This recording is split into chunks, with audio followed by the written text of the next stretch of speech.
अस्सलाम वालेकुम, मैं हूं दिल इम्तियाज़ और आप देख रहे हैं तख्ती ऑनलाइन। आज मैं एक ऐसे मौजू पर बहस करने जा रहा हूं जो कि आपके लिए बहुत नया होगा।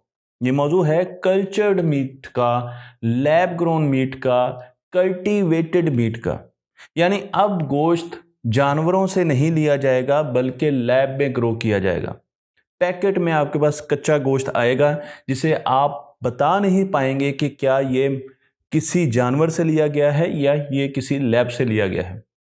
लेकिन आखिर ऐसी ज़रूरत क्यों पेश आई?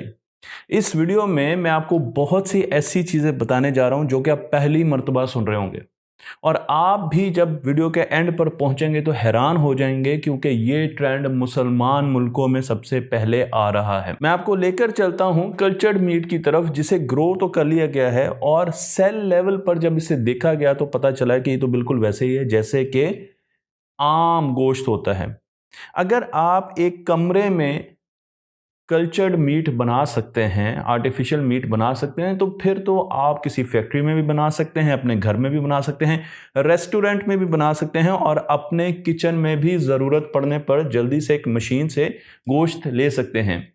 लेकिन सबसे पहले सवाल यह है कि क्या हमें कल्चर्ड मीट की ज़रूरत है? क्यों नहीं हम जानवरों से ये गोश्त लेते, और ऐसी क्या वजह है कि हम एनिमल फार्मिंग या लाइव स्टॉक को आहिस्ता आहिस्ता ख़त्म करने जा रहे हैं? मैं आपको यहाँ पर एक सीरीज़ ऑफ इंफॉर्मेशन देने जा रहा हूँ, ऐसी चीज़ें बताने जा रहा हूँ जो कि आपको मालूम नहीं होंगी। पहली चीज़ ये है कि इस वक्त हमारी ज़मीन को सबसे बड़े चैलेंज का सामना है, और वो चैलेंज है ग्लोबल वार्मिंग। इस वक्त ग्लोबल वार्मिंग में बिजली पैदा करने के कारखाने 30% इजाफा कर रहे हैं, यानी वो ज़मीन के गिर्द हवाओं को, गैसेस को गर्म कर रहे हैं, जिसकी वजह से मौसमों में तब्दीली आ रही है। लेकिन जानवर इसी ग्लोबल वार्मिंग में 15.5% के साथ अपना हिस्सा भी डाल रहे हैं। ट्रांसपोर्ट 15% गैसेस एमिट करती है जो कि ग्लोबल वार्मिंग की वजह बनती है। तो जानवर, लाइव स्टॉक 15.5%, और सारी ट्रांसपोर्ट, बसेस, रेलवे, गाड़ियां, मोटरसाइकिल, ये सारा मिलाकर दुनिया का 15%। इसका मतलब यह है कि ट्रांसपोर्ट ज़मीन को निस्बतन कम गर्म कर रही है इसके कि हम लाइव स्टॉक पाल रहे हैं। अब आपका सवाल यह होगा कि लाइव स्टॉक या कोई गाय किस तरीके से ज़मीन को गर्म कर सकती हैं? तो उसकी वजह है कि गाय अपने अंदर से एक गैस खारिज करती है। सारी लाइव स्टॉक अपने अंदर से गैस खारिज करते हैं जिसे मीथेन कहा जाता है, और मीथेन एक ग्रीन हाउस गैस है। ग्रीन हाउस गैस अपने अंदर सूरज से आती हुई एनर्जी रख लेती है और ज़मीन को गर्म करना शुरू कर देती है। अगर मीथेन की बात की जाए तो मीथेन कार्बन डाइऑक्साइड से 25 गुना ज़्यादा तगड़ी ग्रीन हाउस गैस है, और 12 सालों के बाद ये कार्बन डाइऑक्साइड एक रिएक्शन के ज़रिए बनाना शुरू कर देती है। इस वक्त सालाना हम 7.1 गीगा टन गैसेस प्रोड्यूस कर रहे हैं लाइव स्टॉक से, जो कि हमारी ज़मीन को गर्म कर रही है। उसके साथ साथ दूसरी चीज़ है पानी की किल्लत। जब हम एक गाय को, बीफ को आहिस्ता आहिस्ता बड़ा करते हैं तो हम उसे बार बार पानी पिलाते हैं। आप जानकर हैरान होंगे कि 1 किलो गोश्त हासिल करने के लिए हम गाय को तकरीबन 7,000 से 20,000 लीटर तक पानी पिलाते हैं, सिर्फ 1 किलो गोश्त। अगर आपने गाय से ज़्यादा गोश्त हासिल किया तो इसको मल्टीप्लाई कर लें। तो 1 किलो बीफ के लिए जो पानी की कंजम्पशन होती है, जो ज़मीन का मीठा पानी लग रहा होता है, वो 7,000 से 20,000 लीटर होता है। और अब एवरेज के तौर पर मैंने कितनी बुक्स में ये देखा है और रिसर्च पेपर में देखा है कि 15,400 लीटर पर लोग मुत्तफिक हैं कि एक हेल्दी बीफ का टुकड़ा जो कि 1 किलोग्राम का होगा, उसे 15,400 लीटर पानी चाहिए होगा ताकि वो परवान चढ़ सके। अगर मैं 7,000 लीटर की बात करूं तो ये तकरीबन इतना पानी है जो कि आपके 3 महीनों के शावर नहाने के लिए काफ़ी है। कुदरत को 1 किलो गोश्त बनाने के लिए इतना पानी चाहिए जो कि आपके 6 महीनों के नहाने के लिए इस्तेमाल हो सकता है। तो ये बहुत ज़्यादा पानी है। इसका मतलब ये है कि गोश्त बनाने के लिए हम पानी को एफिशिएंटली इस्तेमाल नहीं कर रहे। एक और एग्जांपल देखिए, आपको मैं लेकर चलता हूं चिकन की तरफ। जब हम चिकन को खाना खिलाते हैं, पानी पिलाते हैं, तो क्या आप जानते हैं कि कितना खाना उसके गोश्त में बदलता है? सिर्फ 13% खाना उसके गोश्त में बदलता है जो कि हम खा सकते हैं। 87% खाना जो कि एक चिकन अपनी जिंदगी में खाता है वो गोश्त में नहीं बदलता, बल्कि वो उसके मेंटेनेंस के लिए और उसके वेस्ट प्रोडक्ट्स के लिए और उसकी आंतों के लिए और ऐसी चीज़ों के लिए जो हम यूज़ नहीं करते उसमें ज़ाया हो जाता है। तो हम एक चिकन को पाल कर बड़ा करते हैं और फिर जो इनपुट हमने उस पर लगाई है उसका सिर्फ 13% हमें गोश्त के तौर पर मिलता है। तो इमेजिन कीजिए एक ऐसा बिजनेस जिसमें आप 100 रुपए दें और वो आउटपुट पर आपको 13 रुपए दे, तो क्या आप उस बिजनेस को जारी रखेंगे? हम ये कहते हैं कि ये तो अननेचुरल है, लैब में गोश्त बनाना तो अननेचुरल है, हम तो नेचुरल कुदरती गोश्त खा रहे हैं। लेकिन मैं आपको ये बताना चाहता हूं कि हम अब कुदरती गोश्त नहीं खा रहे। अगर आप इस तस्वीर में देखें तो आपको अंदाजा होगा कि इंसान आहिस्ता आहिस्ता स्पीशीज को बदल रहा है और सारी स्पीशीज को आहिस्ता आहिस्ता बदल रहा है। इस वक्त जो चिकन आपको मिल रहा है वो इतना ज़्यादा भारी भरकम है, गोश्त से लदा हुआ है कि वो सही तरीके से चल भी नहीं सकता। लाइव स्टॉक इस वक्त ज़मीन का 30% जंगलात को ख़त्म करने का बायस बन रहा है, क्योंकि हम 30% जो जंगलात हैं उनको काट काट कर लाइव स्टॉक के लिए या तो खाना लगा रहे हैं या लाइव स्टॉक को रख रहे हैं। मैं आपको एक और एग्जांपल देता हूं कि अमेज़न के जंगलों को जो काटा जा रहा है उसमें से 90% जगह पर सोयाबीन लगाया जा रहा है।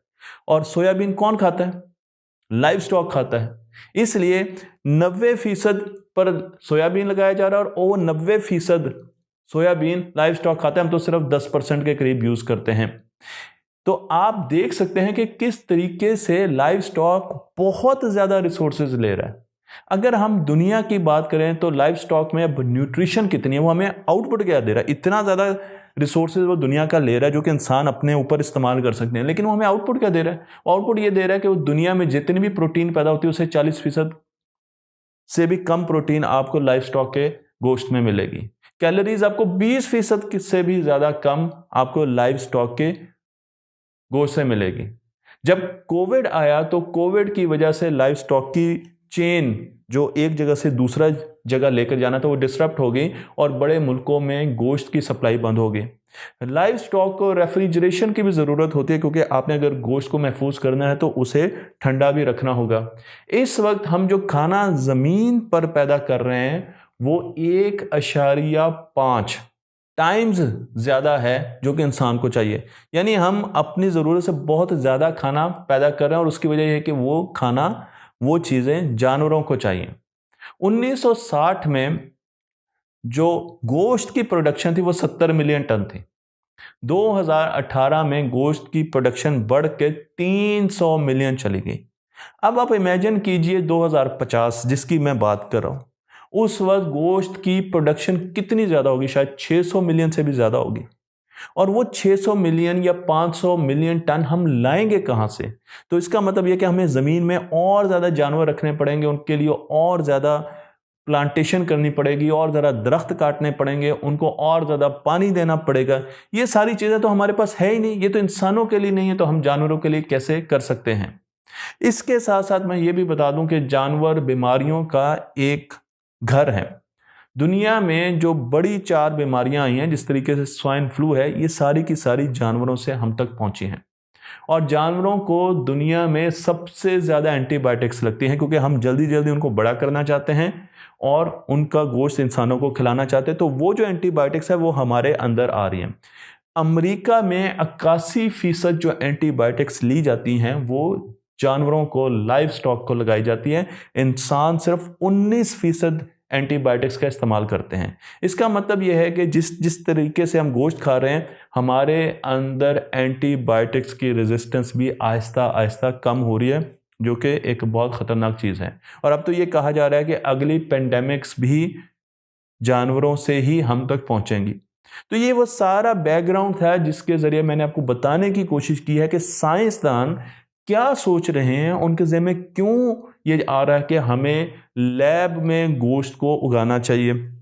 या हमारे पास एक ऐसी मशीन हो किचन में जिसमें हम बताएं कि आज हमारा ये गोश्त खाने का मूड है, तो वो उस तरीके का गोश्त बनाना शुरू कर दे जिस तरीके से आज हमारे पास 3D प्रिंटर है।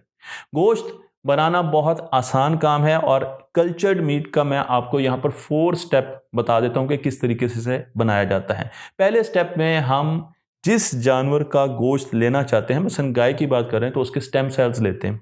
वो स्टेम सेल हम उसके मसल से भी ले सकते हैं और उसके एम्ब्रियो से भी ले सकते हैं, और फिर उनको ग्रो किया जाता है। उन स्टेम सेल्स को ग्रो किया जाता है, एक मीडियम में कल्चर किया जाता है, और उसके बाद हम उसे एक मशीन में डालते हैं जिसे बायोरिएक्टर कहा जाता है। बायोरिएक्टर में हम बहुत से न्यूट्रिशन भी डालते हैं जो कि हम उस गोश्त में चाहते हैं, और उसके बाद उस गोश्त के सैंपल को इजाज़त दी जाती है कि वो ग्रो करे और उसे एक एडिबल 3D फ्रेम में लगाया जाता है और वो आपके पास गोश्त की शक्ल में आ जाता है। मैं आपको यहाँ पर बहुत से बायोरिएक्टर दिखा रहा हूँ, तो आप देख सकते हैं कि अगर मैंने इस कमरे में गोश्त बनाना है तो मैं इस कमरे के ऊपर भी बहुत से कमरे बनाकर इस तरह के बायोरिएक्टर रख के बहुत सा गोश्त प्रोड्यूस कर सकता हूँ। तो वर्टिकल फार्मिंग सिर्फ प्लांटेशन में और एग्रीकल्चर में ही नहीं, बल्कि हम यहाँ पर भी मीट की पैदावार के लिए भी वर्टिकल फार्मिंग कर सकते हैं और उसके साथ साथ उसमें अपनी मर्जी के न्यूट्रिएंट्स भी डाल सकते हैं। अगर आपको ऐसी बीमारियां हैं जिसकी वजह से आप रेड मीट में कुछ चीज़ें निकालना चाहते हैं और कुछ चीज़ें डालना चाहते हैं, तो आप उसकी इंजीनियरिंग कर सकते हैं। आप तरकीब में लिख सकते हैं कि मुझे प्रोटीन्स कम चाहिए, मुझे ये चीज़ें ज़्यादा चाहिए, और उसी तरीके से गोश्त बनना शुरू हो जाएगा। मैं आपको ये भी बता दूं कि आप टेस्ट भी डेवलप कर सकते हैं। मसलन अगर हम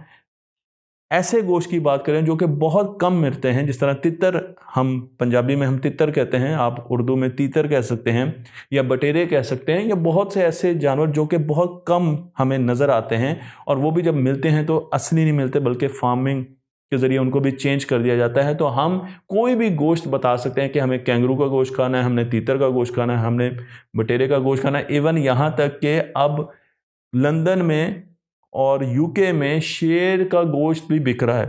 मैं आपको यहाँ पर ये तस्वीर दिखा रहा हूँ, तो शेर का कल्चर्ड मीट आपको नज़र आना शुरू हो जाएगा, और मुल्कों ने सोच लिया है कि वो कल्चर्ड मीट पर जाएंगे। सिंगापुर ने सबसे पहले 2018-2019 में कल्चर्ड मीट की अप्रूवल दे दी। अब आप सिंगापुर में कल्चर्ड मीट के बर्गर खा सकते हैं। लेकिन इसके साथ साथ हमने अगर स्पेस में जाना है, हमने चांद पर जाना है, तो वहाँ पर भी हम चाहते हैं कि गोश्त खाएं, और उसी के लिए बहुत से एक्सपेरिमेंट किए जा रहे हैं इंटरनेशनल स्पेस स्टेशन में, जहाँ पर 2019 में कल्चर्ड मीट ग्रो कर लिया गया है। लेकिन आपका सवाल ये होगा कि क्या ये मीट हलाल होगा या हराम होगा? मैं जानता हूँ माशाल्लाह आपका पहला सवाल ही ये होगा। तो अब मैं आपको बताने जा रहा हूँ कि कतर वो दूसरा मुल्क है जो कि कल्चर्ड मीट को अपनाने जा रहा है। ये तो जवाब मैं इस फॉरम पर आपको नहीं दे सकता कि ये हलाल गोश्त है या हराम है, क्योंकि ये मेरी डोमेन नहीं है। लेकिन मैं ये बताने जा रहा हूँ कि अगर कतर कल्चर्ड मीट को अपनाने जा रहा है और उससे लीगलाइज करने जा रहा है, और वो दूसरा मुल्क होगा दुनिया का जो कि ये करने जा रहा है, तो इसका मतलब यह है कि कोई ना कोई तरीका उन्होंने ढूंढा ज़रूर होगा। क्योंकि कल्चर्ड मीट के ज़रिए हमें फूड सिक्योरिटी नज़र आ रही है। हम रेगिस्तानों में भी फैक्ट्रियां लगा सकते हैं, हमें किसी किस्म की सप्लाई चेन नहीं चाहिए, जिस जगह है वहीं पर हम कल्चर्ड मीट प्रोड्यूस कर सकते हैं। हमें कोई रेफ्रिजरेशन नहीं चाहिए। ये मीट रेफ्रिजरेशन के अलावा भी बड़ी देर तक रह सकता है। 2012 में कल्चर्ड मीट पर एक्सपेरिमेंट करते हुए पहला बर्गर बनाया गया। इस बर्गर की कीमत बहुत ज़्यादा थी, 300,000 USD उस वक्त इसकी कीमत थी। लेकिन आहिस्ता आहिस्ता जैसे जैसे ये टेक्नोलॉजी बढ़ती जा रही है और सस्ती होती जा रही है, आपको ये गोश्त भी सस्ता होता नज़र आएगा। अब आप देखें कि सिंगापुर में इस वक्त मार्केट में आपको ये गोश्त मिल रहा है, लेकिन आहिस्ता आहिस्ता हमें बहुत जगहों पर ये गोश्त नज़र आना शुरू हो जाएगा, क्योंकि इसमें बड़ी बड़ी कंपनियां एंटर होना शुरू हो गई है। जो बड़े जायंट्स हैं उन्होंने कल्चर्ड मीट के आउटलेट खोलने शुरू कर दिए हैं। मैं आपको यहाँ पर एक इसराइली कंपनी का नाम बता रहा हूँ जो कि यूएस में एक बहुत बड़ी फैक्ट्री लगा रहे हैं। इस कंपनी का नाम है बिलीवर मीट, और इनका काम यह है कि एक मल्टीनेशनल चेन खोलने जा रहे हैं जो कि दूसरी मल्टीनेशनल चेन्स को, जैसे कि मैकडोनल्ड है, KFC है, उनको कल्चर्ड मीट प्रोवाइड करने की सलाहियत रखेगी। तो अब हमें समझ आया कि हम कल्चर्ड मीट की तरफ क्यों जा रहे हैं, क्योंकि हमें अपने रिसोर्सेज बचाने हैं और जानवर बहुत ज़्यादा रिसोर्सेज लेते हैं, लाइव स्टॉक बहुत ज़्यादा रिसोर्सेज लेते हैं। जिस तरीके से हमारी आबादी बढ़ रही है, हम अब अफोर्ड नहीं कर सकते कि हम जानवरों को इतने ज़्यादा रिसोर्सेज दे सकें। और दूसरी चीज़ ये है कि अगर हमने ज़मीन से बाहर निकलना है तो हम भैंस को और गाय को और बकरी को अपने साथ तो लेकर नहीं जा सकेंगे। वहाँ के लिए भी हमें कोई ऐसी रेसिपी चाहिए कि वहाँ के रिसोर्सेज का इस्तेमाल करते हुए हम गोश्त को हासिल कर सकें, और कल्चर्ड मीट इन सब बातों का जवाब है। मुझे उम्मीद है कि एक मुनफरद चीज़ है, लेकिन आपकी आगाही के लिए ज़रूरी है, और अगर कतर इसको अपनाने जा रहा है तो फिर हमारे मुल्क को भी इस तरफ देखना चाहिए। तख्ती ऑनलाइन को लाइक कीजिए, शेयर कीजिए और इस इल्म को दूसरों तक पहुँचा दीजिए।